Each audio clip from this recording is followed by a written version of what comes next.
তবে আমি আমার ব্যক্তি সত্তাকেও নির্দোষ মনে করি না, কেননা মানুষের প্রবৃত্তি হামেশাই মন্দপ্রবণ।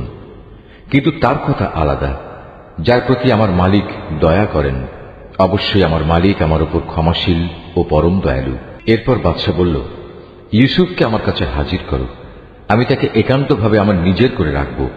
ইউসুফকে আনার পর যখন বাদশাহ তার সাথে কথা বলল, তখন সে বলল, আজ সত্যি সত্যি তুমি আমাদের সবার কাছে একজন সম্মানী ও বিশ্বস্ত ব্যক্তি বলে প্রমাণিত হলে।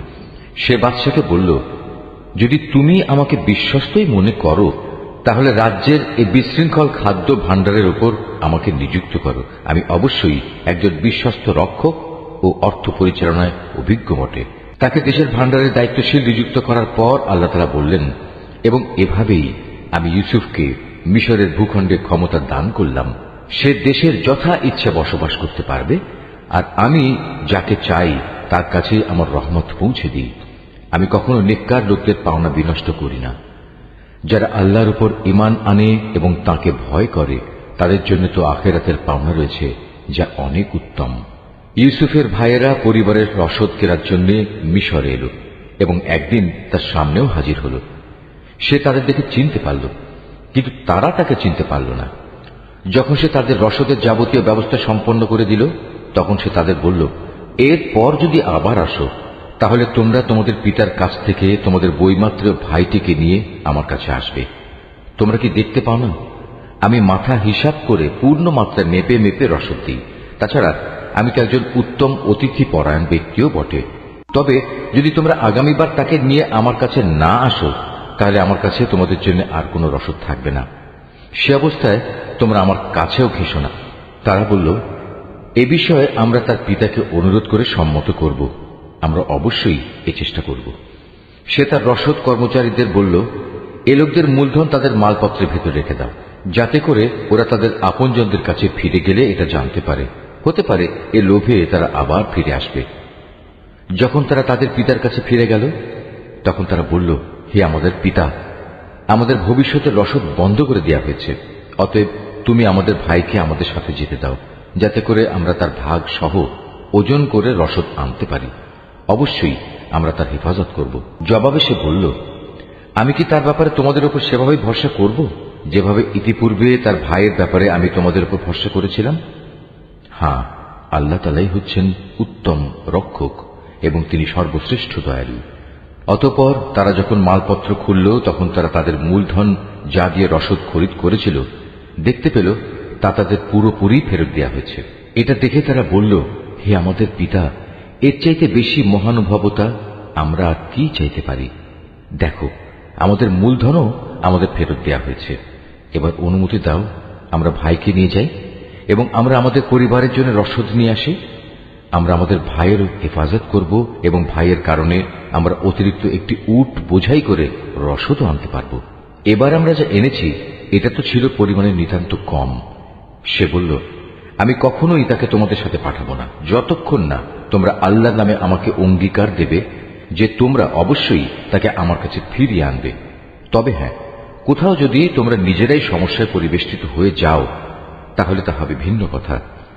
অতঃপর যখন তারা তার কাছে তাদের অঙ্গীকার পেশ করল, তখন সে বলল, মনে রেখো, আমরা যা কিছু এখানে বললাম, আল্লাহ তাআলাই তার উপর চূড়ান্ত কর্মবিধায়ক হয়ে থাকবেন। সে বলল, হে আমার ছেলেরা, তোমরা মিশরে পৌঁছে কিন্তু এক দরজা দিয়ে নগরে প্রবেশ করো না, বরং ভিন্ন ভিন্ন দরজা দিয়ে প্রবেশ করবে। তাহলে তোমাদের দেখে কারো মনে হিংসা সৃষ্টি হবে না। মনে রাখবে, আল্লাহর ইচ্ছার বিরুদ্ধে আমি তোমাদের কোনো কাজেই আসব না। বিধান জারি করার কাজ শুধু আল্লাহ তাআলার জন্য নির্দিষ্ট। আমি সর্বদা তাঁরই উপর নির্ভর করি। প্রতিটি মানুষ যারা ভরসা করে, তাদের উচিত শুধু আল্লাহর উপরই ভরসা করা। অতঃপর তারা মিশরে ঠিক সেভাবেই প্রবেশ করল, যেভাবে তাদের পিতা তাদের আদেশ করেছিল। মূলত আল্লাহ তাআলার ইচ্ছার সামনে এটা কোনোই কাজে আসেনি। তবে হ্যাঁ, এটা ছিল ইয়াকুবের মনের একটি ধারণা, যা সে পূর্ণ করে নিয়েছিল। অবশ্যই সে ছিল অত্যন্ত জ্ঞানী ব্যক্তি, কারণ তাকে আমি জ্ঞান শিক্ষা দিয়েছিলাম, যদিও অধিকাংশ মানুষ তা জানে না। যখন তারা ইউসুফের কাছে হাজির হল, তখন সে তার নিজ ভাইকে তার পাশে বসার জায়গা দিল এবং একান্তে তাকে বলল, দেখো, আমি কিন্তু তোমার ভাই ইউসুফ। এরা এযাবৎ তোমার আমার সাথে যা কিছু করে আসছে তার জন্য তুমি মনে কোনো কষ্ট নিও না। অতঃপর সে যখন তাদের রসদপত্রের ব্যবস্থা চূড়ান্ত করে দিল, তখন সবার অজান্তে তার ভাইয়ের মালপত্রের মধ্যে সে একটা রাজকীয় পান পাত্র রেখে দিল। এরপর যখন তারা মালপত্র নিয়ে রওনা দিল, তখন পেছন থেকে একজন আহ্বানকারী ডাক দিয়ে বলল, হে কাফেলা যাত্রী দল, শাহী পানপত্র চুরি হয়ে গেছে, তোমরাই হচ্ছ চোর। ওরা তাদের দিকে একটু এগিয়ে এলো এবং জিজ্ঞেস করল, কি জিনিস যা তোমরা হারিয়েছ? তারা বলল, আমরা রাজার পানপাত্র হারিয়েছি।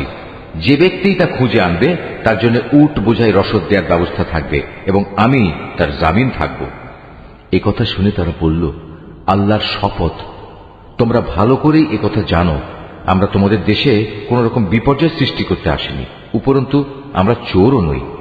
লোকেরা বলল, যদি তল্লাশি নেয়ার পর তোমরা মিথ্যাবাদী প্রমাণিত হও, তাহলে যে চুরি করেছে তার শাস্তি কি হবে? তারা বলল, যার মাল সামানের ভেতর সে পানপাত্রটি পাওয়া যাবে সে নিজেই হবে নিজের শাস্তি। আমরা তো আমাদের শরীয়তে জালেমদের এভাবেই শাস্তি দিয়ে থাকি। তারপর সে তার নিজ ভাইয়ের মালপত্রের তল্লাশির আগে ওদের মালপত্র দিয়ে তল্লাশি করতে শুরু করল। অতঃপর তার ভাইয়ের মালপত্রের ভেতর থেকে সে চুরি হয়ে যাওয়া রাজকীয় পানপাত্রটি বের করে আনল। এভাবেই ইউসুফের জন্য আমি তার ভাইকে কাছে রাখার একটা কৌশল শিক্ষা দিয়েছিলাম। নতুবা মিশরের রাজার আইন অনুযায়ী সে তার ভাইকে চাইলেই রেখে দিতে পারত না। হ্যাঁ, আল্লাহ তাআলা যদি চান তা ভিন্ন কথা।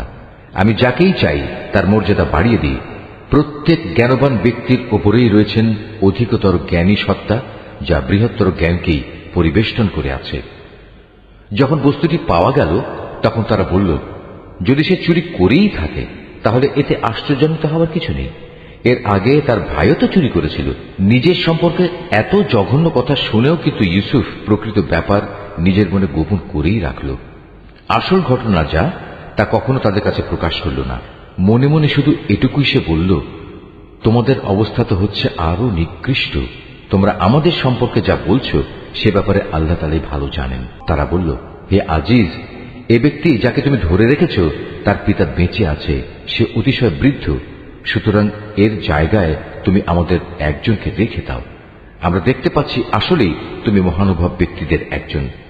সে বলল, আল্লাহ তাআলা আমাকে ক্ষমা করুন, যার কাছে আমরা আমাদের হারানো মাল পেয়েছি তাকে বাদ দিয়ে অন্য কাউকে রেখে দেব কি করে? এমনটি করলে আমরা তো জালেমদের অন্তর্ভুক্ত হয়ে যাব। অতঃপর তারা যখন তার কাছ থেকে সম্পূর্ণ নিরাশ হয়ে পড়ল, তখন তারা একাকী বসে নিজেদের মধ্যে সলা পরামর্শ করতে লাগল। তাদের মধ্যে যে বয়সে বড় ছিল সে বলল, আচ্ছা, তোমরা কি এটা জানো না তোমাদের বৃদ্ধ পিতা তোমাদের কাছ থেকে আল্লাহর নামে অঙ্গীকার নিয়েছিলেন? তাছাড়া এর আগে ইউসুফের ব্যাপারেও তোমরা কত বড় অন্যায় করেছিলে। আমি তো কোনো অবস্থায় এ দেশ থেকে নড়ব না যতক্ষণ না আমার পিতা আমাকে তেমন কিছু করতে অনুমতি দেন, কিংবা আল্লাহ তাআলা আমার জন্য সুন্দর কোনো একটা ব্যবস্থা করে না দেন। মূলত আল্লাহ তাআলাই হচ্ছেন সর্বোত্তম ফয়সালাকারী। বয়সে বড়টিও তাদের বলল, তোমরা বরং তোমাদের পিতার কাছে ফিরে যাও এবং তাকে বলো, হে আমাদের পিতা, তোমার ছেলে বাদশার পানপাত্র চুরি করেছে। আমরা তো সেটুকুই বর্ণনা করি যা আমরা জানতে পেরেছি। আমরা তো গায়েবের খবর সংরক্ষণ করতে পারি না। তোমার বিশ্বাস না হলে যে জনপদে আমরা অবস্থান করেছি তাদের কাছে জিজ্ঞেস করো, এবং সে কাফেলাকেও জিজ্ঞেস করো যাদের সাথে আমরা একত্রে এসেছি। আমরা আসলেই সত্য কথা বলছি। দেশে ফিরে পিতাকে তারা এভাবেই বলল। কথাগুলো শুনে সে বলল, আসলে তোমাদের মন তোমাদের সুবিধার জন্য একটা কথা বানিয়ে নিয়েছে এবং তাই তোমরা আমাকে বলছো। অতঃপর সবরই হচ্ছে উত্তম পন্থা। আল্লাহ তাআলার অনুগ্রহ থেকে এটা খুব দূরে নয়। তিনি হয়তো ওদের সবাইকে একত্রেই একদিন আমার কাছে এনে হাজির করবেন। অবশ্যই আল্লাহ তাআলা সর্বজ্ঞ ও প্রজ্ঞাময় কুশলী। সে ওদের কাছ থেকে মুখ ফিরিয়ে নিল এবং নিজে নিজে বলল, হাই ইউসুফ, তুমি এখন কোথায়? শোকের কারণে কাঁদতে কাঁদতে তার চোখ সাদা হয়ে গেছে। সে নিজেও ছিল মনোকষ্টে দারুণভাবে ক্লিষ্ট। পিতার এই অবস্থা দেখে তারা বলল, আল্লাহর কসম, তুমি তো দেখছি শুধু ইউসুফের কথাই মনে করে যাবে, যতক্ষণ পর্যন্ত না তার চিন্তায় তুমি মুমূর্ষ হয়ে যাবে, কিংবা তার চিন্তায় তুমি সম্পূর্ণ ধ্বংস হয়ে যাবে।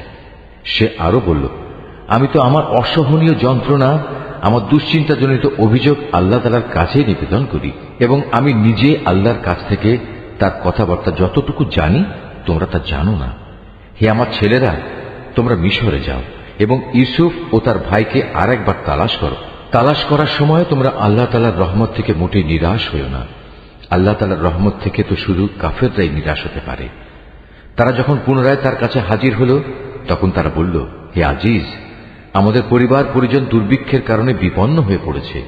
এবার আমরা সামান্য কিছু পুঁজি এনেছি, এটা গ্রহণ করে আমাদের পূর্ণ মাত্রায় রসদ দান করার ব্যবস্থা করুন।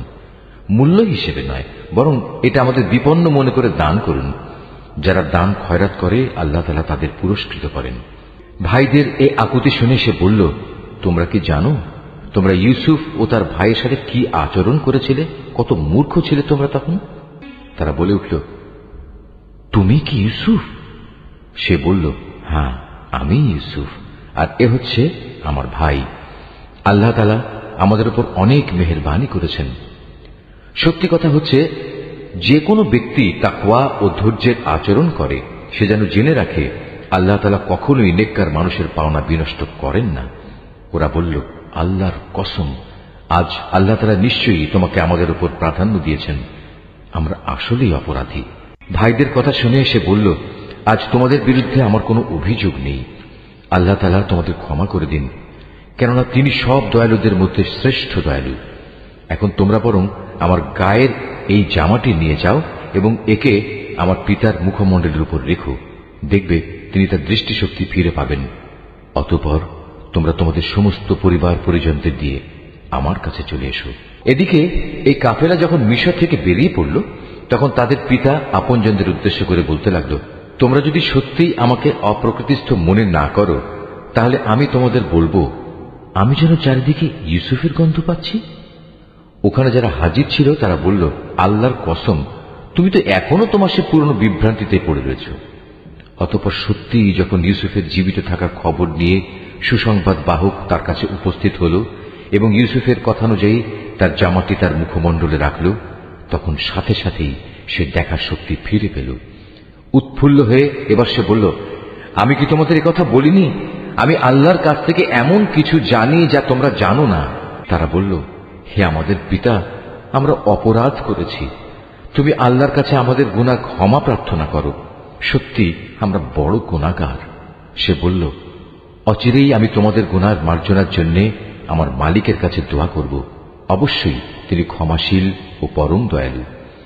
অতঃপর যখন তারা সবাই ইউসুফের কাছে মিশরে চলে এলো, তখন সে তার পিতামাতাকে সম্মানের সাথে নিজের পাশে স্থান দিল এবং তাদের স্বাগত জানিয়ে সে বলল, তোমরা সবাই এবার আল্লাহর ইচ্ছায় নিরাপদে মিশরে প্রবেশ করো।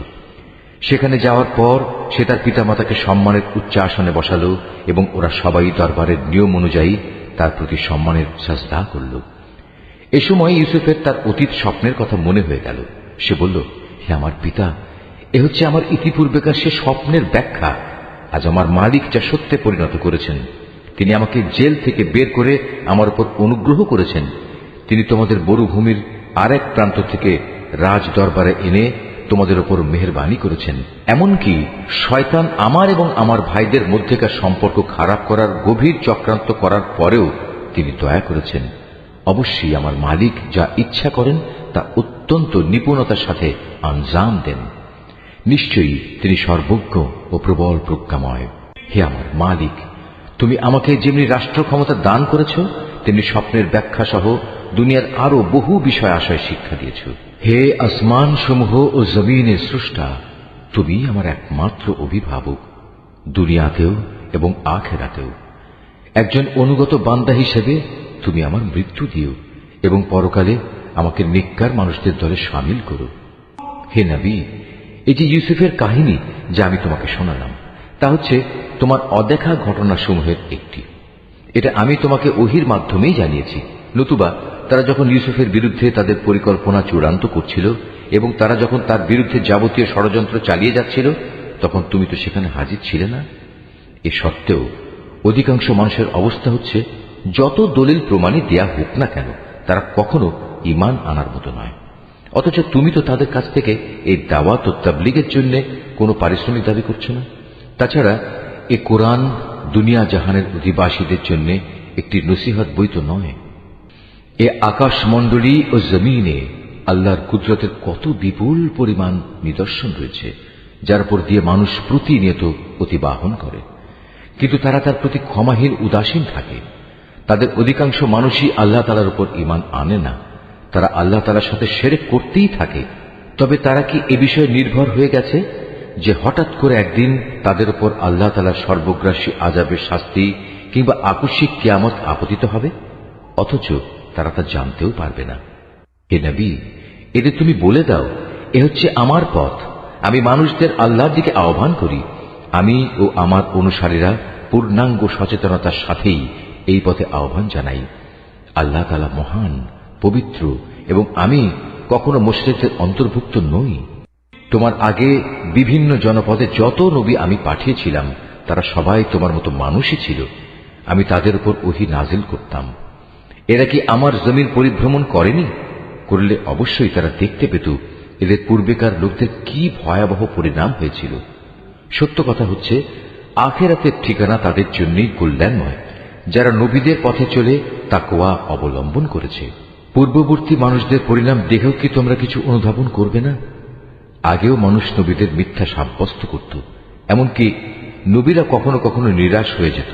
তারা মনে করত তারা বুঝি সাহায্যের প্রতিশ্রুতিতে মিথ্যাবাদী সাব্যস্ত হয়ে যাবে। তখন হঠাৎ করেই তাদের কাছে আমার সাহায্য এসে হাজির হল। তখন আমি যাকে চাইলাম তাকে শুধু আযাব থেকে নাজাত দিলাম, আর নাফরমান জাতির উপর থেকে আমার আযাব কেউই রোধ করতে পারে না। অবশ্যই অতীতের জাতিসমূহের কাহিনীতে জ্ঞানবান মানুষদের জন্য অনেক শিক্ষা রয়েছে। কোরআনের এসব কথা কোনো মন গড়া গল্প নয়, বরং এ হচ্ছে তারই স্পষ্ট সমর্থন যে আসমানি কিতাব তাদের কাছে আগে থেকেই মজুদ রয়েছে, বরং তাতে রয়েছে প্রতিটি বিষয়ের বিস্তারিত ও সঠিক ব্যাখ্যা। সর্বোপরি এতে রয়েছে ঈমানদার মানুষদের জন্য হেদায়েত ও রহমত। সূরা আর-রাদ, রহমান রহিম, আল্লাহ তাআলার নামে। আলিফ লাম মিম র, এগুলো হচ্ছে আল্লাহর কিতাবের আয়াত, এবং যা কিছু তোমার মালিকের পক্ষ থেকে তোমার উপর নাজিল করা হয়েছে তা সবই সত্য, যদিও অধিকাংশ মানুষই এর উপর ঈমান আনে না। তিনিই আল্লাহ তাআলা, যিনি আসমান সমূহ কোন রকম স্তম্ভ ছাড়াই উঁচু করে রেখেছেন। অতঃপর তিনি আরশে সমাসীন হলেন, এবং তিনি সূরজ ও চাঁদকে একটি নিয়মের অধীন করে রেখেছেন। গ্রহ তারকা সব কিছুই একটি সুনির্দিষ্ট সময়সীমা পর্যন্ত আবর্তন করতে থাকবে। তিনি সব কাজের পরিকল্পনা ও নিয়ন্ত্রণ করেন। তিনি তার কুদরতের সব নিদর্শন তোমাদের কাছে খুলে খুলে বর্ণনা করেন, যাতে করে তোমরা কিয়ামতের দিন তোমাদের মালিকের সাথে দেখা করার বিষয়টি নিশ্চিতভাবে মেনে নিতে পারো। তিনি তোমাদের জন্য এই জমিন বিস্তৃত করে দিয়েছেন এবং তাতে পাহাড় ও নদী বসিয়ে দিয়েছেন। সেখানে আরো রয়েছে রং বেরঙের ফল ফুল, তাও বানিয়েছেন আবার জোড়ায় জোড়ায়। তিনি দিনকে রাতের পোশাক দ্বারা আচ্ছাদিত করেন। অবশ্যই এ সব কিছুর মাঝে তাদের জন্য প্রচুর নিদর্শন রয়েছে, যারা সৃষ্টি প্রক্রিয়া সম্পর্কে চিন্তা ভাবনা করে। জমিনে আবার রয়েছে বিভিন্ন অংশ, কোথাও রয়েছে আঙুরের বাগান, কোথাও শস্যক্ষেত্র, কোথাও আছে খেজুর, তাও কিছু হয়তো এক শির বিশিষ্ট, একটার সাথে আরেকটা জড়ানো, আবার কোনটি আছে একাধিক শির বিশিষ্ট। অথচ এর সব কয়টিকে একই পানি দেয়া হয়। তা সত্ত্বেও আমি স্বাদে গন্ধে এক ফলকে আরেক ফলের উপর প্রাধান্য দিয়ে থাকি। আসলে এ সব কিছুর মধ্যে সে সম্প্রদায়ের জন্য বহু নিদর্শন রয়েছে যারা বোধ শক্তি সম্পন্ন। হে নবী, যদি কোনো কথার ওপর তোমার আশ্চর্যান্বিত হতে হয়, তাহলে আশ্চর্য হবার মতো বিষয় হচ্ছে তাদের সে কথা যখন তারা বলে, একবার মাটিতে পরিণত হবার পরও কি আমরা আবার নতুন জীবন লাভ করব? এরা হচ্ছে সেসব লোক যারা তাদের মালিককে অস্বীকার করে। এরা হচ্ছে সেসব লোক যাদের গলদেশে কিয়ামতের দিন লৌহ শৃঙ্খল থাকবে। এরাই হচ্ছে জাহান্নামের অধিবাসী, সেখানে তারা চিরকাল অবস্থান করবে। এরা তোমার কাছে হেদায়েতের কল্যাণের আগে আযাবের অকল্যাণই ত্বরান্বিত করতে চায়, অথচ এদের আগে আযাব নাজিলের বহু দৃষ্টান্ত গত হয়ে গেছে। এতে সন্দেহ নাই তোমার মালিক মানুষের উপর তাদের বহুবিধ জুলুম সত্ত্বেও তাদের প্রতি ক্ষমাশীল, কিন্তু তোমার মালিক শাস্তি দানের বেলায়ও কঠোর। যারা তোমার নবুয়ত অস্বীকার করে তারা বলে, তার মালিকের পক্ষ থেকে কোনো দৃশ্যমান নিদর্শন কেন নাজিল হয় না? তুমি তাদের বলো, তুমি তো হচ্ছ আযাবের একজন সতর্ককারী রসুল মাত্র, আর প্রত্যেক জাতির জন্য এমনই একজন পথপ্রদর্শক আছে। প্রতিটি গর্ভবতী নারী তার ভেতরে যা কিছু বহন করে চলেছে এবং তার জরায়ু সন্তানের যা কিছু বাড়ায় কমায় তার সবই আল্লাহ তাআলা জানেন। তার কাছে প্রতিটি বস্তুরই একটি পরিমাণ নির্দিষ্ট করা আছে। তিনি দেখা অদেখা সব কিছুই জানেন। তিনি মহান, তিনি সর্বোচ্চ মর্যাদাবান। তোমাদের মাঝে কোনো লোক আস্তে কথা বলুক কিংবা জোরে বলুক, কেউ রাতের অন্ধকারে আত্মগোপন করে থাকুক কিংবা দিনে আলোর মাঝে বিচরণ করুক, এগুলো সবই তার কাছে সমান। মানুষ যে অবস্থায় থাক না কেন, তার জন্য আগে পেছনে একের পর এক আসা ফেরেশতার দল নিয়োজিত থাকে। তারা আল্লাহর আদেশে তাকে হেফাজত করে। আল্লাহ তাআলা কখনো কোনো জাতির অবস্থার পরিবর্তন করেন না যতক্ষণ না তারা নিজেরা নিজেদের অবস্থা পরিবর্তন করে। আল্লাহ তাআলা যখন কোনো জাতির জন্য কোনো বিপদ পাঠাতে চান, তখন তার রদ করার কেউ থাকে না, না তিনি ব্যতীত ওদের কোনো অভিভাবক থাকতে পারে। তিনিই তোমাদের বিদ্যুতের চমক দেখান, তা মানুষের মনে যেমন ভয়ের সঞ্চার করে তেমনি বহু আশারও সঞ্চার করে। এবং তিনি পানি সঞ্চয়নী মেঘমালা সৃষ্টি করেন। আর মেঘের নিষ্প্রাণ গর্জন যেমন তার সপ্রশংস মহিমা ও পবিত্রতা ঘোষণা করে, তেমনি সপ্রাণ ফেরেশতারাও তার ভয়ে তার মাহাত্ম্য ঘোষণা করে। তিনি আকাশ থেকে বজ্রপাত করান, অতঃপর যার উপর তিনি চান তার উপরে তিনি তা পাঠান। অথচ এর নাফরমান ব্যক্তিরা এত কিছু সত্ত্বেও আল্লাহ তাআলার অস্তিত্বের প্রশ্নে বিতর্কে লিপ্ত হয়। তিনি তাঁর কৌশলে ও মাহাত্ম্যে অনেক বড়। এই আয়াতটি যিনি তেলাওয়াত করবেন এবং যিনি এই আয়াতটির তেলাওয়াত শুনবেন, তাদের সবাইকে এখানে একটি সাজদা আদায় করতে হবে। এটা ওয়াজিব। তাই তাকে ডাকাই হচ্ছে সঠিক পন্থা। যারা তাকে বাদ দিয়ে অন্যদের ডাকে, তারা জানে তাদের ডাকে এরা কখনোই সাড়া দেবে না। এদের উদাহরণ হচ্ছে, যেমন একজন মানুষ যে পিপাসায় কাতর হয়ে নিজের উভয় হাত পানির দিকে প্রসারিত করে এ আশায় যে পানি নিজে নিজেই তার মুখে এসে পৌঁছবে, অথচ তা কোনো অবস্থায় তার কাছে পৌঁছবার নয়। কাফেরদের দোয়া এমনিভাবে নিষ্ফল ঘুরতে থাকে।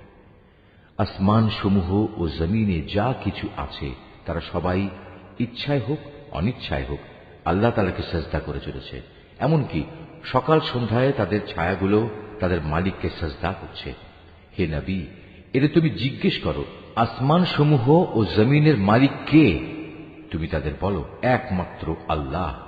আরো বলো, তোমরা কেন আল্লাহকে বাদ দিয়ে অপরকে নিজেদের অভিভাবক রূপে গ্রহণ করছো, যারা নিজেদের কোনো লাভ লোকসান করতেও সক্ষম নয়? তুমি এদের জিজ্ঞেস করো, কখনো অন্ধ ও চক্ষুষ্মান ব্যক্তি কি সমান হয়? কিংবা অন্ধকার ও আলো কি কখনো এক হয়? অথবা এরা আল্লাহর সাথে এমন কিছুকে শরীক করে নিয়েছে যে তারা আল্লাহ সৃষ্টির মতো কিছু বানিয়ে দিয়েছে, যার কারণে সৃষ্টির ব্যাপারটি তাদের কাছে সন্দেহের বিষয়ে পরিণত হয়ে গেছে। তুমি তাদের বলো, যাবতীয় সৃষ্টির স্রষ্টা একমাত্র আল্লাহ, তিনি একক ও মহাপরাক্রমশালী। আল্লাহ তাআলা আসমান থেকে পানি বর্ষণ করলেন, অতঃপর নদী নালা ও তার উপত্যকা সমূহ তাদের নিজ নিজ পরিমাণ অনুযায়ী প্লাবিত হল। অতঃপর এ প্লাবন আবর্জনার ফেনা বহন করে উপরে নিয়ে এল। আবার যারা অলংকার ও যন্ত্রপাতি বানানোর জন্য ধাতুকে আগুনে উত্তপ্ত করে, তখনও কিন্তু তাতে এক ধরনের আবর্জনা ফেনা হয়ে উপরে উঠে আসে। এভাবেই আল্লাহ তাআলা হক ও বাতিলের উদাহরণ দিয়ে থাকেন। অতঃপর আবর্জনা ফেনা এমনি বিফলে চলে যায় এবং পানি যা মানুষের প্রচুর উপকারে আসে তা জমিনেই থেকে যায়। আল্লাহ তাআলা মানুষদের জন্য এভাবেই সুন্দর দৃষ্টান্ত সমূহ পেশ করে থাকেন। যারা তাদের মালিকের এ আহ্বানে সাড়া দেয় তাদের জন্য মহাকল্যাণ রয়েছে, আর যারা তাঁর ডাকে সাড়া দেয় না, কিয়ামতের দিন তাদের অবস্থা হবে, তাদের পৃথিবীতে যা কিছু সম্পদ আছে তা সমস্ত যদি তাদের নিজেদের অধিকারে থাকত, তার সাথে যদি থাকত আরো সমপরিমাণ ধন সম্পদ, তা হলেও আযাব থেকে বাঁচার জন্য তারা তার নির্দ্বিধায় মুক্তিপণ হিসেবে আদায় করে দিত। এরাই হবে সেসব হতভাগ্য মানুষ যাদের হিসাব হবে খুব কঠিন। জাহান্নামী হবে ওদের নিবাস, কত নিকৃষ্ট সে নিবাস। যে ব্যক্তি জানে যে তোমার মালিকের পক্ষ থেকে যা কিছু তোমার উপর নাজিল করা হয়েছে তা একান্তই সত্য, সে কি করে এমন ব্যক্তির মতো হবে যে এ সব কিছু দেখেও অন্ধ হয়ে থাকে? একমাত্র বোধ শক্তি সম্পন্ন ব্যক্তিরাই শুধু উপদেশ গ্রহণ করতে পারে।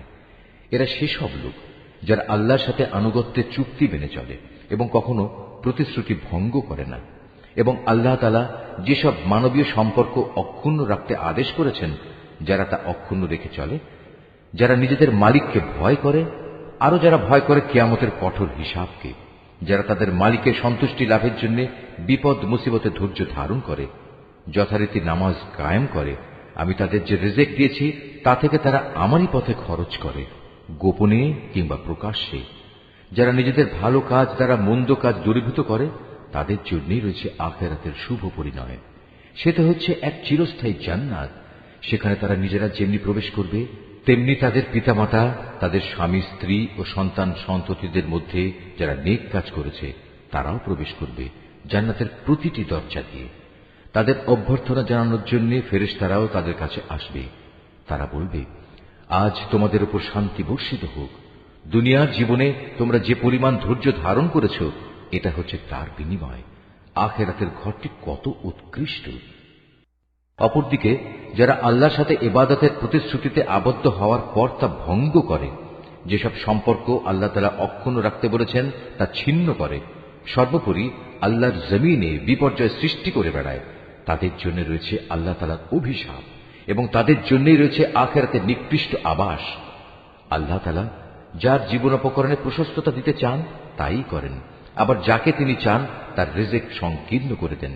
আর এরা এ বৈষয়িক জীবনের ধন সম্পদের ব্যাপারেই বেশি উল্লসিত হয়, অথচ আখিরাতের তুলনায় এ পার্থিব জীবন ক্ষণস্থায়ী উপভোগ ছাড়া আর কিছু নয়। হে নবী, যারা তোমার নবুয়ত অস্বীকার করে তারা বলে, তার মালিকের কাছ থেকে তার উপর কোনো অলৌকিক নিদর্শন পাঠানো হলো না কেন? তুমি এদের বলো, আল্লাহ তাআলা যাকে ইচ্ছা তাকে বিভ্রান্ত করেন এবং তার কাছে পৌঁছার পথ তিনি তাকেই দেখান যে নিষ্ঠার সাথে তার অভিমুখী হয়। যারা আল্লাহর উপর ঈমান আনে এবং আল্লাহর জিকিরে তাদের অন্তঃকরণ প্রশান্ত হয়, জেনে রেখো আল্লাহর জিকিরই অন্তরসমূহকে প্রশান্ত করে। যারা ঈমান আনে এবং নেক কাজ করে তাদের জন্য রয়েছে যাবতীয় সুখবর ও শুভ পরিণাম। অতীতে যেমন আমি নবী রসুল পাঠিয়েছি, তেমনি করে আমি তোমাকেও একটি জাতির কাছে নবী করে পাঠিয়েছি। এর আগে অনেক কয়েকটি জাতি অতিবাহিত হয়ে গেছে, যাতে করে তোমরা তাদের কাছে সে কিতাব পড়ে শোনাতে পারো যা আমি তোমার উপর ওহী করে পাঠিয়েছি। এ সত্ত্বেও তারা অনন্ত করুণাময় আল্লাহ তাআলাকে অস্বীকার করে। তুমি তাদের বলো, তিনি আমার মালিক, তিনি ছাড়া আর দ্বিতীয় কোনো মাবুদ নেই। সর্বাবস্থায় আমি তাঁর উপরই ভরসা করি, তাঁর দিকেই আমার প্রত্যাবর্তন।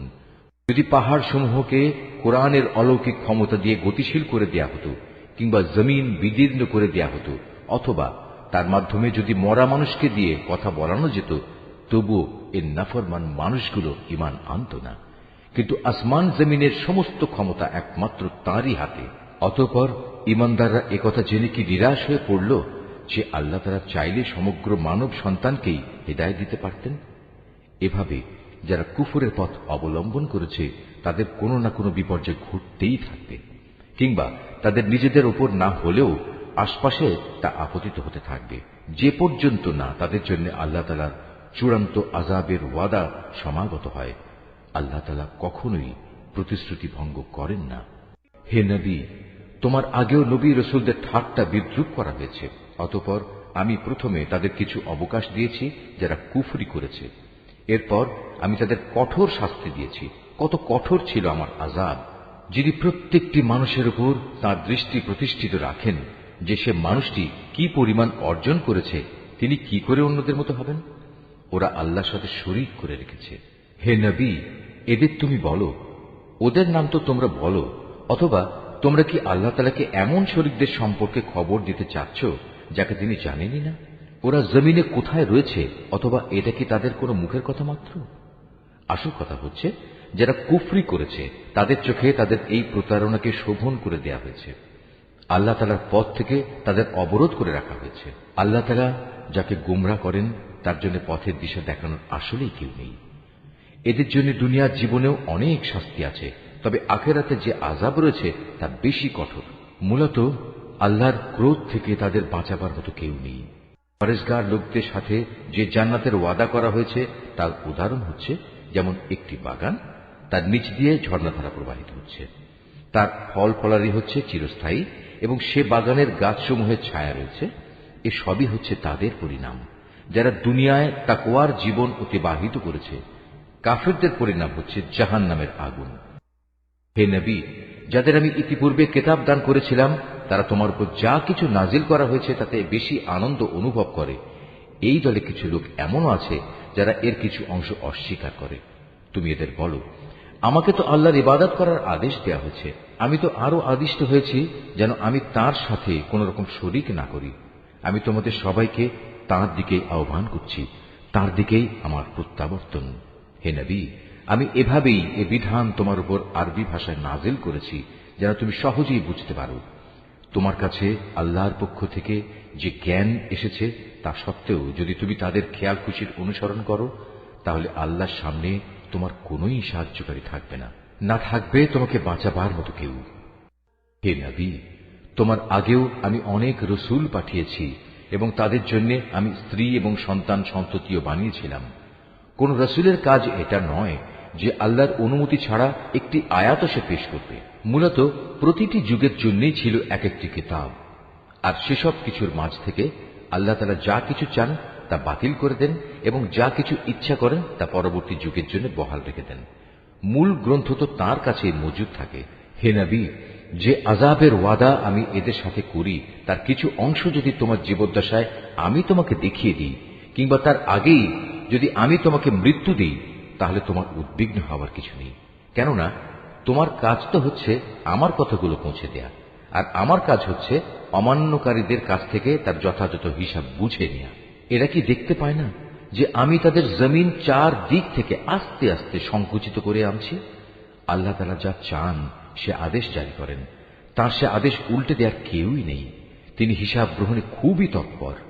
যারা এদের আগে অতিবাহিত হয়ে গেছে তারা বড় বড় ধোঁকা প্রতারণার আশ্রয় নিয়েছিল, কিন্তু যাবতীয় কলা কৌশল তো আল্লাহ তাআলার জন্যই, কেননা তিনিই জানেন প্রতিটি ব্যক্তি কখন কি অর্জন করে। অচিরেই কাফেররা জানতে পারবে আখিরাতে সুখ নিবাস কাদের জন্য তৈরি করে রাখা হবে। নবী, যারা আল্লাহ তাআলাকে অস্বীকার করে তারা বলে, তুমি নবী নও, তুমি ওদের বলে দাও আমার এবং তোমাদের মাঝে আমার নবুয়তের সাক্ষ্যের ব্যাপারে আল্লাহর সাক্ষ্যই যথেষ্ট।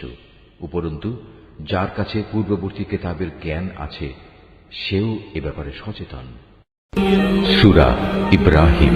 রহমান রহিম আল্লাহ তাআলার নামে। আলিফ লাম রা।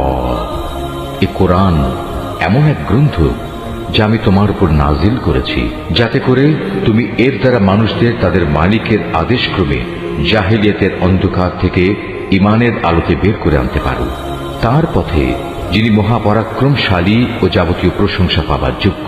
সে আল্লাহর পথে যার জন্য আকাশমণ্ডলী ও জমিনে যা কিছু আছে সব কিছু নিবেদিত। যারা এ সত্ত্বেও আল্লাহকে অস্বীকার করে তাদের জন্য কঠিন শাস্তি রয়েছে। এ শাস্তি তাদের জন্য যারা পার্থিব জীবনকে পরকালীন জীবনের উপর প্রাধান্য দেয়, মানুষদের আল্লাহর সহজ সরল পথ থেকে দূরে সরিয়ে রাখতে চায়, সর্বোপরি এ পথটাকে নিজেদের খেয়াল খুশি মতো বাঁকা করতে চায়। এরাই হচ্ছে সেসব লোক যারা মারাত্মক গুমরাহিতে নিমজ্জিত রয়েছে। আমি কোন নবী এমন পাঠাইনি যে নবী তার জাতির মাতৃভাষায় আমার বাণী তাদের কাছে পৌঁছায়নি, যাতে করে সে তাদের কাছে আমার আয়াত পরিষ্কার করে বুঝিয়ে বলতে পারে। অতঃপর আল্লাহ তাআলা যাকে চান তাকে গোমরা করেন, আবার যাকে তিনি চান তাকে সঠিক পথে পরিচালিত করেন। তিনি মহাপরাক্রমশালী ও মহাকুশলী। আমি মূসাকে অবশ্যই আমার নিদর্শন সমূহ দিয়ে তার জাতির কাছে পাঠিয়েছি। আমি আদেশ দিয়েছিলাম, তুমি বের করে নিয়ে এসো তোমার জাতিকে জাহিলিয়াতের অন্ধকার থেকে ঈমানের আলোতে, এবং তুমি তাদের আল্লাহর অনুগ্রহের বিশেষ দিনগুলোর কথা স্মরণ করাও। যারা একান্ত ধৈর্যশীল ও পরম কৃতজ্ঞতা পরায়ণ তাদের জন্য এ ঘটনার মাঝে অনেক নিদর্শন রয়েছে। মূসা যখন তার জাতিকে বলেছিল, তোমরা তোমাদের উপর আল্লাহ তাআলার নিয়ামত সমূহের কথা স্মরণ করো, বিশেষ করে যখন তিনি তোমাদের ফেরাউনের সম্প্রদায় থেকে মুক্তি দিলেন, যারা তোমাদের কঠোর শাস্তি দিত, তোমাদের ছেলেদের হত্যা করত, তোমাদের মেয়েদের জীবিত রাখত, তোমাদের মালিকের পক্ষ থেকে তোমাদের জন্য এত বড় ধরনের একটি পরীক্ষা নিহিত ছিল। স্মরণ করো যখন তোমাদের মালিক ঘোষণা দিলেন, যদি তোমরা আমার অনুগ্রহের শুকর আদায় করো তাহলে আমি অবশ্যই তোমাদের জন্য এই অনুগ্রহ আরো বাড়িয়ে দেব। আর যদি তোমরা একে অস্বীকার করো তাহলে জেনে রেখো আমার আযাব বড়ই কঠিন। মূসা তার জাতিকে আরো বলেছিল, তোমরা এবং পৃথিবীর অন্য সব মানুষ একত্রেও যদি আল্লাহর নিয়ামত অস্বীকার করো তাতে আল্লাহর কিছুই এই ক্ষতি হবে না, কেননা আল্লাহ তাআলা হচ্ছেন যাবতীয় অভাব অভিযোগ থেকে মুক্ত, প্রশংসার দাবিদার। তোমাদের কাছে কি তোমাদের আগেকার লোকদের সংবাদ এসে পৌঁছয়নি? নূহের, আদ, সামুদ সম্প্রদায়ের ও তাদের পরবর্তী জাতিসমূহের, যাদের বিবরণ আল্লাহ তাআলা ছাড়া আর কেউই জানে না। সবার কাছেই তাদের নবীরা আমার আয়াতসমূহ নিয়ে এসেছিল। অতঃপর তারা তাদের নিজেদের হাত তাদের মুখে রেখে কথা বলতে তাদের বাধা দিত এবং বলতো, যা কিছু পয়গাম নিয়ে তুমি আমাদের কাছে প্রেরিত হয়েছ তা আমরা স্পষ্টত অস্বীকার করি। তাছাড়া যে দিনের দিকে তুমি আমাদের ডাকছ সে বিষয়েও আমরা সন্দেহে নিমজ্জিত আছি। তাদের রসুলরা তাদের বলল, তোমাদের কি আল্লাহ তাআলা সম্পর্কে কোনো সন্দেহ রয়েছে, যিনি আসমান সমূহ ও জমিনের সৃষ্টিকর্তা? তিনি তোমাদের তার নিজের দিকে ডাকছেন যেন তিনি তোমাদের গুনাহসমূহ মাফ করে দিতে পারেন এবং একটি নির্দিষ্ট সময় পর্যন্ত তোমাদের অবকাশ দিয়ে সংশোধনের সুযোগ দিতে পারেন। এই কথার পর তারা বলল, তোমরা তো হচ্ছ আমাদের মতোই কতিপয় মানুষ। আমাদের বাপ দাদারা যাদের ইবাদত করত তোমরা কি তা থেকে আমাদের বিরত রাখতে চাও? তাহলে তোমাদের দাবির পক্ষে আমাদের কাছে কোনো সুস্পষ্ট দলিল প্রমাণ নিয়ে এসো। নবীরা তাদের বলল, এটা ঠিক, আমরা তোমাদের মতো কতিপয় মানুষ ছাড়ার অন্য কিছু নই, কিন্তু আল্লাহ তাআলা তাঁর বান্দাদের মধ্যে থেকে যাকে চান নবুয়তের দায়িত্ব দিয়ে তার উপর তিনি অনুগ্রহ করেন। আর আল্লাহ তাআলার অনুমতি ব্যতি রেখে দলিল উপস্থাপনের কোনো ক্ষমতাই আমাদের নেই। আর ঈমানদারদের তো এসব ব্যাপারে আল্লাহর ফয়সালার উপরে নির্ভর করা উচিত। তাছাড়া আমরা আল্লাহ তাআলার উপর নির্ভর করবই বা না কেন? তিনি আমাদের জাহিলিয়াতের অন্ধকার থেকে আলোর পথসমূহে হেদায়েত দান করেছেন। এই আলোর পথে তোমরা আমাদের যে কষ্ট দিচ্ছ তাতে অবশ্যই আমরা ধৈর্য ধারণ করব। সর্বশেষে কারো উপর নির্ভর করতে হলে সবার আল্লাহর উপরে নির্ভর করা উচিত। কাফেররা তাদের রসুলদের বলল, আমাদের ধর্মীয় গোত্রে তোমাদের ফিরে আসতেই হবে, নতুবা আমরা তোমাদের আমাদের দেশ থেকে বহিষ্কার করে দেব। অতঃপর ঘটনা চরমে পৌঁছলে তাদের মালিক তাদের কাছে এই বলে ওহী পাঠালেন, আমি অবশ্যই জালেমদের বিনাশ করে দেব, আর তাদের নির্মূল করে দেওয়ার পর তাদের জায়গায় আমি অবশ্যই তোমাদের প্রতিষ্ঠিত করব। আমার এই পুরস্কার এমন প্রতিটি মানুষের জন্য যে ব্যক্তি আমার সামনে জবাবদিহিতার জন্য দাঁড়ানোকে ভয় করে এবং আমার কঠোর শাস্তিকেও ভয় করে। এর মোকাবেলায় ওরা একটা চূড়ান্ত ফয়সালা চাইল, আর সে ফয়সালা মোতাবেক প্রত্যেক দুরাচার ও স্বৈরাচারী ব্যক্তি ধ্বংস হয়ে গেল। তার একটু পিছনেই রয়েছে জাহান্নাম, সেখানে তাকে গলিত পুঁজ জাতীয় পানি পান করানো হবে। সে অতি কষ্টে তা গলধকরণ করতে চাইবে, কিন্তু গলধকরণ করা তার পক্ষে কোনো মতেই সম্ভব হবে না। উপরন্তু চারদিক থেকে তার উপর মৃত্যু আসবে, কিন্তু সে কোনো মতেই মরবে না, বরং তার পেছনে থাকবে কঠোর আযাব। যারা তাদের মালিককে অস্বীকার করে তাদের ভালো কাজের প্রতিফল পাওয়ার উদাহরণ হচ্ছে ছাই ভস্যের একটি স্তূপের মতো। ঝড়ের দিন প্রচন্ড বাতাস এসে যা উড়িয়ে নিয়ে যায়। এভাবে ভালো কাজের দ্বারা যা কিছু এরা অর্জন করেছে তার দ্বারা তারা কিছুই করতে সক্ষম হবে না। আর এটাই হচ্ছে এক মারাত্মক গুমরাহী। হে মানুষ, তুমি কি দেখতে পাও না আল্লাহ তাআলা আসমান সমূহ ও জমিনকে যথাবিধি সৃষ্টি করেছেন? তোমরা যদি এর উপর না চলো তাহলে তিনি ইচ্ছা করলে এই জমিন থেকে তোমাদের অস্তিত্ব বিলুপ্ত করে নতুন কোন সৃষ্টি তোমাদের জায়গায় আনায়ন করতে পারেন। আর এটা বিপুল ক্ষমতাবান আল্লাহর কাছে মোটেই কঠিন কিছু নয়। মহাবিচারের দিন তারা সবাই আল্লাহর সামনে উপস্থিত হবে। যারা দুনিয়ায় দুর্বল ছিল তারা তাদের উদ্দেশ্য করে যারা অহংকার করত বলবে, দুনিয়ায় আমরা তো তোমাদের অনুসারেই ছিলাম, আজ কি তোমরা আল্লাহর আযাব থেকে সামান্য কিছু হলেও আমাদের জন্য কম করতে পারবে? তারা বলবে, আল্লাহ তাআলা যদি আমাদের আজ নাজাতের কোনো পথ দেখিয়ে দিতেন তাহলে আমরা তোমাদেরও তা দেখিয়ে দিতাম। মূলত আজ আমরা ধৈর্য ধরি কিংবা ধৈর্যহারা হই, উভয়টাই আমাদের জন্য সমান কথা। আল্লাহর আযাব থেকে আজ আমাদের কোনোই নিষ্কৃতি নেই। যখন বিচার ফয়সালা হয়ে যাবে তখন শয়তান জাহান্নামীদের বলবে, আল্লাহ তাআলা তোমাদের সাথে যে ওয়াদা করেছেন তা ছিল সত্য ওয়াদা। আমিও তোমাদের সাথে একটি ওয়াদা করেছিলাম, কিন্তু আমি তোমাদের সাথে ওয়াদার বরখেলাপ করেছি। আসলে তোমাদের উপর আমার তো কোনো আধিপত্য ছিল না, আমি তো শুধু এটুকুই করেছি, তোমাদের আমার দিকে ডেকেছি, অতঃপর আমার ডাকে তোমরা সাড়া দিয়েছ। তাই আজ আমার প্রতি তোমরা কোন রকম দোষারোপ করো না, বরং তোমরা তোমাদের নিজেদের উপরই দোষারোপ করো। আজ আমি যেমন তোমাদের উদ্ধারে কোন রকম সাহায্য করতে পারবো না, তেমনি তোমরাও আমার উদ্ধারে কোনো সাহায্য করতে পারবে না। তোমরা যে আগে আমাকে আল্লাহ শরীক বানিয়েছ, আমি তাও আজ অস্বীকার করছি।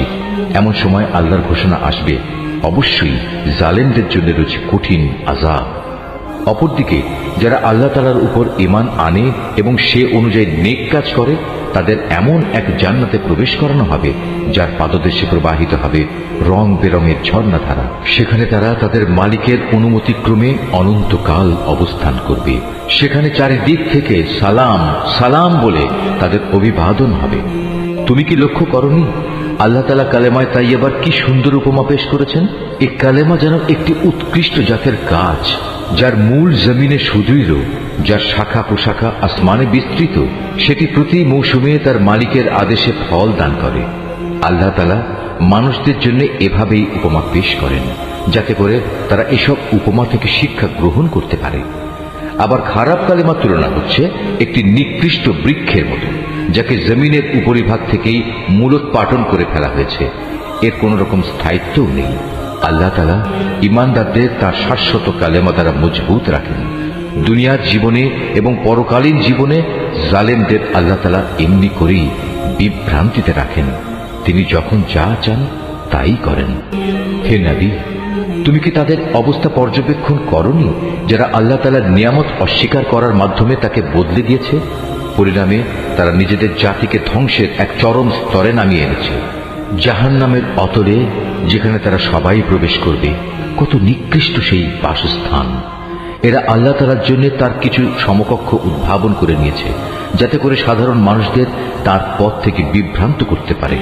হে নবী, এদের তুমি বলো, সামান্য কিছুদিনের জন্য তোমরা ভোগ করে নাও, কেননা অচিরেই জাহান্নামের আগুনের দিকে তোমাদের ফিরে যেতে হবে। হে নবী, আমার যে বান্দা ঈমান এনেছে, তুমি তাদের বলো তারা যেন নামাজ প্রতিষ্ঠা করে এবং আমি তাদের যে রিজিক দিয়েছি তা থেকে যেন তারা আমারই পথে ব্যয় করে, গোপনে কিংবা প্রকাশ্যে। কিয়ামতের সে দিনটি আসার আগে, যেদিন মুক্তির জন্য কোন রকম সম্পদের বেচাকেনা চলবে না, না এর জন্য কারো কোন রকমের বন্ধুত্ব কাজে লাগবে। তিনিই মহান আল্লাহ তাআলা, যিনি আসমান সমূহ ও জমিন সৃষ্টি করেছেন এবং আসমান থেকে পানি বর্ষণ করেছেন। তা দিয়ে আবার জমিন থেকে তোমাদের জীবিকার জন্য নানা প্রকারের ফলমূল উৎপাদন করেছেন। তিনি যাবতীয় জলযানকে তোমাদের অধীন করেছেন, যেন তাঁরই ইচ্ছা অনুযায়ী তা সমুদ্রে বিচরণ করে বেড়ায়, এবং এ কাজের জন্য তিনি নদী নালাকেও তোমাদের অধীন করে দিয়েছেন। তিনি চন্দ্র সূর্যকেও তোমাদের অধীন করে দিয়েছেন। এর উভয়টা একই নিয়মের অধীনে চলে আসছে। আবার তোমাদের সুবিধার জন্য রাত দিনকেও তিনি তোমাদের অধীন করেছেন। তোমরা তার কাছ থেকে প্রয়োজনে যত কিছুই চেয়েছ, তার সবই তিনি তোমাদের সামনে এনে হাজির করেছেন। এবং তোমরা যদি সত্যি সত্যি তার সব নিয়ামত গণনা করতে চাও, তাহলে কখনোই তা গণনা করে শেষ করতে পারবে না। মানুষ আসলেই অতিমাত্রায় সীমা লঙ্ঘনকারী ও নিয়ামতের প্রতি অকৃতজ্ঞ বটে।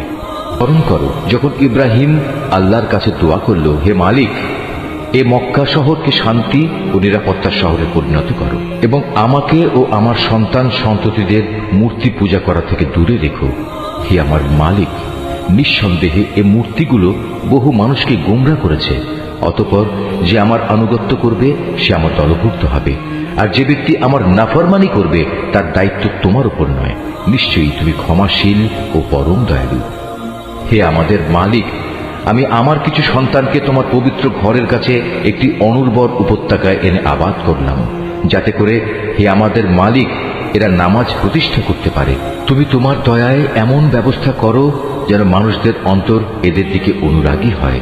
তুমি ফলমূল দিয়ে তাদের রিজিকের ব্যবস্থা করো, যাতে ওরা তোমার নিয়ামতের শুকর আদায় করতে পারে। হে আমাদের মালিক, আমরা যা কিছু গোপন করি এবং যা কিছু প্রকাশ করি, নিশ্চয়ই তুমি তা সব জানো। আসমান সমূহে কিংবা জমিনের যেখানে যা কিছু ঘটে, এর কোনোটাই আল্লাহর কাছে গোপন থাকে না। সব প্রশংসা আল্লাহ তাআলার জন্য, যিনি আমাকে আমার এই বৃদ্ধ বয়সে ইসমাইল ও ইসাক তুল্য দুটো নেক সন্তান দান করেছেন। অবশ্যই আমার মালিক তার বান্দাদের দোয়া শোনেন। হে আমার মালিক, তুমি আমাকে নামাজ প্রতিষ্ঠাকারী বানাও, আমার সন্তানদের মাঝ থেকেও নামাজি বান্দা বানাও। হে আমাদের মালিক, আমার দোয়া তুমি কবুল করো। হে আমাদের মালিক, যেদিন চূড়ান্ত হিসাব কিতাব হবে সেদিন তুমি আমাকে, আমার পিতা মাতাকে এবং সকল ঈমানদার মানুষদের তোমার অনুগ্রহ দ্বারা ক্ষমা করে দিও। হে নবী, তুমি কখনো মনে করো না এ জালেমরা যা কিছু করে যাচ্ছে তা থেকে আল্লাহ তাআলা গাফিল রয়েছেন। আসলে তিনি তাদের সেদিন আসা পর্যন্ত অবকাশ দিয়ে রাখছেন যেদিন তাদের চক্ষু স্থির হয়ে যাবে। তারা আকাশের দিকে চেয়ে ভীত সন্ত্রস্ত অবস্থায় দৌড়তে থাকবে। তাদের নিজেদের প্রতি নিজেদের কোনো দৃষ্টি থাকবে না, ভয়ে তাদের অন্তর বিকল হয়ে যাবে। হে নবী, তুমি মানুষদের একটি ভয়াবহ দিনের আযাব আসা থেকে সাবধান করে দাও। এমন দিন সত্যি যখন এসে হাজির হবে, তখন এ জালিম লোকেরা বলবে, হে আমাদের মালিক, আমাদের তুমি কিছুটা সময়ের জন্য অবকাশ দাও, এবার আমরা তোমার ডাকে সাড়া দেব এবং আমরা তোমার রসুলদের অনুসরণ করব। জবাবে বলা হবে, তোমরা কি সেসব লোক যারা ইতিপূর্বে শপথ করে নিজেদের মধ্যে বলাবলি করতে তোমাদের এই জীবনের কোনোই ক্ষয় নেই, অথচ তোমরা তাদের পরিত্যক্ত বাসভূমিতেই বাস করতে, যারা তোমাদের আগে নিজেদের উপর নিজেরা জুলুম করেছিল, এবং এ কারণে আমি তাদের প্রতি কি এ ধরনের আচরণ করেছিলাম তাও তোমাদের কাছে সুস্পষ্ট ছিল। তোমাদের জন্য আমি তাদের দৃষ্টান্ত উপস্থাপন করেছিলাম। সোজা পথে এরা বিভিন্ন চক্রান্তের পন্থা অবলম্বন করেছে। আল্লাহর কাছে তাদের সেসব চক্রান্ত লিপিবদ্ধ আছে, যদিও তাদের সে চক্রান্ত দেখে মনে হচ্ছিল তা বুঝি পাহাড় টলিয়ে দিতে পারবে। হে নবী, তুমি কখনো আল্লাহ তাআলাকে তার নবীদের দেয়া প্রতিশ্রুতি ভঙ্গকারী মনে করো না। অবশ্যই আল্লাহ তাআলা মহাপরাক্রমশালী ও প্রতিশোধ গ্রহণকারী। প্রতিশোধ হবে সেদিন যেদিন এ পৃথিবী ভিন্ন আরেক পৃথিবী দ্বারা পরিবর্তিত হয়ে যাবে। একইভাবে আসমানসমূহ ভিন্ন আসমানসমূহ দ্বারা বদলে যাবে এবং মানুষরা সব হিসাবের জন্য এক মহা ক্ষমতাধর মালিকের সামনে গিয়ে হাজির হবে। সেদিন তুমি অপরাধীদের সবাইকে শৃঙ্খলিত অবস্থায় দেখতে পাবে। ওদের পোশাক হবে আলকাত্রার মতো বিভৎস, তাদের মুখমণ্ডল আগুন আচ্ছাদিত করে রাখবে। এটা এই কারণে আল্লাহ তাআলা প্রতিটি অপরাধী ব্যক্তিকেই তার কর্মের প্রতিফল দেবেন। অবশ্যই আল্লাহ তাআলা হিসাব গ্রহণে অত্যন্ত তৎপর। এ কোরআন হচ্ছে মানুষের জন্য এক মহা পয়গাম, যাতে করে এই গ্রন্থ দিয়ে পরকালীন আযাবের ব্যাপারে তাদের সতর্ক করে দেয়া যায়। তারা যেন এর মাধ্যমে এও জানতে পারে তিনি একমাত্র মাবুদ। সর্বোপরি বোধ শক্তি সম্পন্ন ব্যক্তিরা যাতে করে এর দ্বারা উপদেশ গ্রহণ করতে পারে।